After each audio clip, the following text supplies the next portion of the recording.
Hello guys, welcome to DSK Tamil YouTube channel. இந்த வீடியோவில் நம்ம இதை பற்றி பார்க்க போறீங்க பார்த்தீங்கன்னா வேற பற்றிலங்க குட் பேட் அக்லி திரைப்படத்தோட ட்ரெய்லரும் இன்றைக்கி தான் ரிலீஸ் ஆக போகுது. குட் பேட் அக்லி திரைப்படத்தோட புக்கிங்கும் இன்றைக்கி தான் ஓப்பன் ஆக போகுது.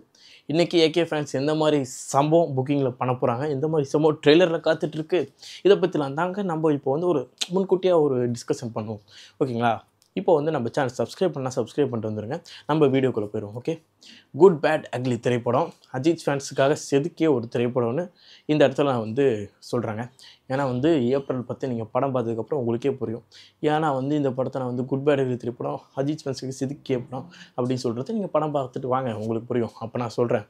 ஓகேங்களா? ஏன்னா வந்து ஆதிக் அவர் வந்து பியூர் அஜித் சார் ஃபேன்ன்றது எல்லாத்துக்குமே தெரியும். இந்த பக்கம் ஜி பிரகாஷ் அவர் வந்து ஜி பிரகாஷ் ஆதிக் இவங்க ரெண்டு பேர்த்தோட காம்போ ஒர்க் சூப்பராக இருக்கும். பட் ரீசெண்ட் 2 பாட்டு அந்த அளவுக்கு இல்லை. அதெல்லாம் விட்டுருங்க, படத்தில் பார்த்துப்போம். இப்போது குட் பேட் அக்லி திரைப்படம் ஒரு சம்பவம் பண்ணக்கூடிய ஒரு திரைப்படம். நீங்கள் வந்து ரீசெண்ட் டைம்ஸில் மங்காத்தாவை தவிர்த்து அடுத்து வர அஜித் சார் படம்லாம் பார்த்தீங்கன்னா அந்தளவுக்கு நமக்கு வந்து பெருசாக நம்ம அஜித் சார் ஃபேன்ஸாக சொல்லிக்கிற மாதிரி பெரிய ஒரு லெவலில் படம் எதுவுமே வரலை. இப்படி தான் வந்துட்டு இருக்கு படம். பட் ஆனால் குட் பேட் அக்லி நீங்கள் சொல்லிக்கிற மாதிரி மங்காத்தாக்கு அப்புறம் குட் பேட் அக்லி அப்படி வந்து நிற்கும். அந்த மாதிரி தான் படம் வந்து இருக்க போகுது. படத்தில் நீங்கள் எக்ஸ்பெக்ட் பண்ணுற மாதிரியான பல விஷயங்கள்லாம் இருக்கும். ஃபேன்ஸாகவே உங்களுக்கு வந்து தீனி போடுற மாதிரி நிறைய விஷயங்கள் இருக்குது, தீனி போடாத மாதிரி ஒரு சில விஷயங்கள்லாம் இருக்குது. ஆனால் நீங்கள் ரெண்டுத்தையும் மேனேஜ் பண்ணி தான் படத்தை பார்த்தாகணும். ஓகேங்களா? படத்தில் வந்து ஓவர் லவுடான ஒரு சவுண்டாக இருக்க போகுது. அதே மாதிரி ஓவரான ஒரு காஸ்டியூமும் வந்து டிஃப்ரெண்ட்டாக ஒரு கலர்ஃபுல்லான ஒரு காஸ்டியூம் செட் எல்லாமே அப்படி தான் இருக்க போகுது. எக்ஸாம்பிளுக்கு மார்க் ஆண்டனி படம் பார்த்தீங்களா, அந்த மாதிரியான ஒரு மீட்டரில் தான் குட் பேட் அக்லி இருக்க போகுது. ஏன்னா அதுக்கு அவரோட ஸ்டைலாக தான். மார்க் ஆண்டனி ஓவர் லவுடாக இருக்கும், அதே மாதிரி ஓவர் எக்ஸ்பென்ஸ் செட்டாக இருக்கும். அதே மாதிரி தான் குட் பேட் அக்லியும் ஓவராக எக்ஸ்பென்ஸ் செட்டு அதே மாதிரி க்ளோரியஸான விஷயங்கள்லாம் இருக்கும். ஓகேங்களா? பட் ஆனால் படம் நல்லாயிருக்கும். படம் வந்து ஒரு கேங்ஸ்டர் மூவி தாங்க. படத்தில் வில்லன் அவர் வந்து அர்ஜுன் தாஸ்ன்னு இப்போ வரைக்கும் சொல்லியிருக்காங்க. அர்ஜுன் தாஸும் பிரியா இவங்க 2 பேர் தான் காம்பினேஷனில் ஒரு வில்லன் ரோல் பண்ண போகிறதா சொல்லியிருக்காங்க. அவங்க 2 பேத்துக்கு ஒரு டான்ஸ் ஸ்டெப்ஸ்லாம் இருக்குது. நீங்கள் பாருங்கள், ரீசெண்டாக ஒரு ரூமர்ஸ்லாம் வந்துட்டு இருக்கும் எஸ்டிஆர் வந்து ஒரு கேமியோ பண்ணியிருக்காரு அப்படின்னு. அதை பற்றி எனக்கு வந்து 100% கன்ஃபார்மாக சொல்ல முடியாது எஸ்டிஆர் வந்து கேமியோ பண்ணியிருக்காருன்னு. தெரிலங்க. எதாக இருந்தால் படம் பார்த்துட்டு நம்ம படம் பார்த்துட்டு எதாவது இருந்தால் சர்ப்ரைஸாக தான் தெரிஞ்சுப்போம். இப்போயே நம்ம உடச்சிட்டோம்னு வச்சுக்கோங்களேன், அப்புறமேட்டு பிரச்சனையே ஏற்படும். ஏற்கனவே வந்து ஹிட் 3 படத்தில் வந்து கிளைமேக்ஸில் வந்து கார்த்திக் கேமியோ இருக்குது, ஹிட் 4 லீடாக இருக்கும் அப்படின்னு ஒரு நியூஸ் சொல்லி விட்டாங்க.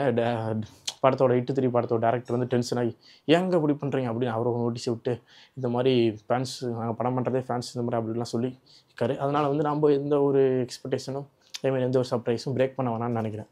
அதனால் குட் பேட் அக்லி யார் வரா எதுவுமே தெரியாதுங்க. இப்போதைக்கு படத்தில் ட்ரெய்லர்லேயே தான் நமக்கு தெரியும் வில்லன் யாருன்றது. இப்போ வரைக்கும் வில்லன் யாருன்றதே அவங்க வந்து பிரேக் பண்ணலை. இப்போ வரைக்கும் யார் வில்லன்றது. அதனால் வந்து நிறைய சர்ப்ரைஸான விஷயங்கள் படத்தில் இருக்குது.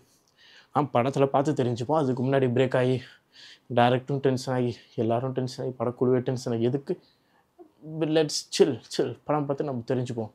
எப்படியோ நமக்கு தெரியும் இந்த படம் வந்து அவுட் அண்ட் அவுட் ஒரு பிளாக் பஸ்டர் படமாக தான் அமைய போகுதுன்னு. அப்புறம் எதுக்கு நம்ம முன்னாடி இது இருக்கா அது இருக்கான்னு தெரிஞ்சுக்கிட்டு போய் படத்தை மேலே நிற்கணும் வேணான்ல. ஓகே, ட்ரெய்லர் பார்த்துட்டு புக்கிங் வந்து எந்தளவுக்கு ஃபயர் அவுட்டாக பீக்கில் போதா இல்லை ட்ரெய்லர் பார்த்துட்டு டவுன் ஆக போதான்றது தான் வெயிட் பண்ணி பார்க்கணும். என்னை பொறுத்த வரைக்கும் டவுன் ஆகாதுங்க. 100% வந்து பீக்கில் தான் போக போகுது. எப்படி இருந்தாலும் படம் எந்த அளவுக்கு இருக்க போகுதுன்னு தெரில. பட் ஆனால் ட்ரெய்லர் கட் வந்து தரமாக பண்ணியிருப்பாங்க. அஜித் ஃபேன்ஸுக்கு 100 இல்லை 200% சாட்டிஸ்ஃபை பண்ணுற மாதிரியான ஒரு ட்ரெய்லர் கட்டாக தான் இருக்கும். அடித்து சொல்கிறேன், 100% சாட்டிஸ்ஃபை பண்ணுற மாதிரியான ஒரு ட்ரெய்லர் கட்டாக தான் இருக்கும். அதனால் புக்கிங் வந்து ஃபயர் அவுட்டாக போக போகுது. அஜித் சார் ஃபேன்ஸுக்கு குட் பேட் அக்லி ஒரு தீனி போடுற ஒரு திரைப்படமாக இருக்கும். அதில் எந்த மாற்றமும் இல்லை. நான் மீண்டும் சொல்கிறேன், குறித்து வச்சுக்கோங்க. Good bad ugly going to be rule. ஏன்னா வந்து ஏப்ரல் 10 ரீச் ஆக போகுது. அஜித் ஃபேன்ஸாலும் ஜென்ரல் ஆடியன்ஸாலும் good bad ugly going to ரூல்ன்றதில் எந்த மாற்றமும் கிடையாது. ஓகே காய்ஸ், நீங்கள் சொல்லுங்கள் குட் பேட் அக்லி திரைப்படத்துக்காக எவ்வளோ வெயிட் பண்ணிட்டுருக்கீங்க மறக்காமல் காமெண்ட் பாக்ஸில் கமெண்ட் பண்ணுங்கள். இன்றைக்கி புக்கிங் ஓப்பன் ஆக போகுது, அதேமாதிரி ரிலீஸ் ஆக போகுது. ட்ரெய்லர் எப்படி இருக்குது, புக்கிங் எந்த மாதிரி ஃபயர் அவுட்டாக போகுது, இதை பற்றி தனியாக ஒரு வீடியோவில் நான் வந்து உங்களை சந்திக்கிறேன். Okay guys, thanks for this video.